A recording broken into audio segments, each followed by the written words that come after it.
আসসালামু আলাইকুম রহমতুল্লাহ।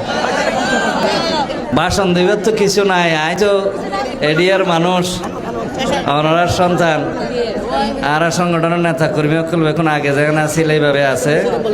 তবে আই বুটোর ফদিনই বিয়ানা শহরে এখন জাগো হয়েছে দলীয় নির্দেশে, মাননীয় চেয়ারপারসন প্রধানমন্ত্রীর নির্দেশে যে আগে হয়েছে বেশ কিছু খাম আছিল হতাল নাই দেখা সাক্ষাৎ করে নেওয়া পারি।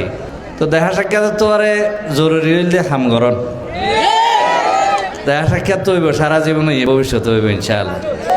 তাই এখন হয়তো বেশি সময় দিন না হয়েছেন, কিন্তু তারপরেও যখন সময় পাইম আমরা সাহেবুল্লাহ যাইম।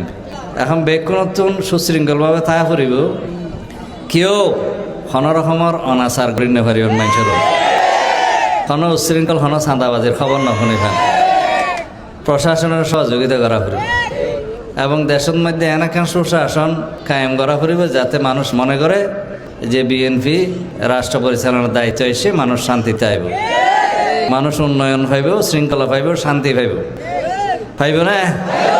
আমরা বেক্ষণ ঠিক তাইলে পাইব দেরি সতেন না গেলে তো না পাইব। তো বেক্ষণ আল্লাহর ওয়াস্তে জনগণের বন্ধু হিসেবে হাজ করন, প্রশাসনের সহযোগিতা করিবেন, উন্নয়ন এবং অন্যান্য কর্মকাণ্ড যে আছে ইনশাআল্লাহ এই না ওনারা পরামর্শ দিবেন, এই না আরো সারি দেব। আসসালামু আলাইকুম রহমতুল্লাহ।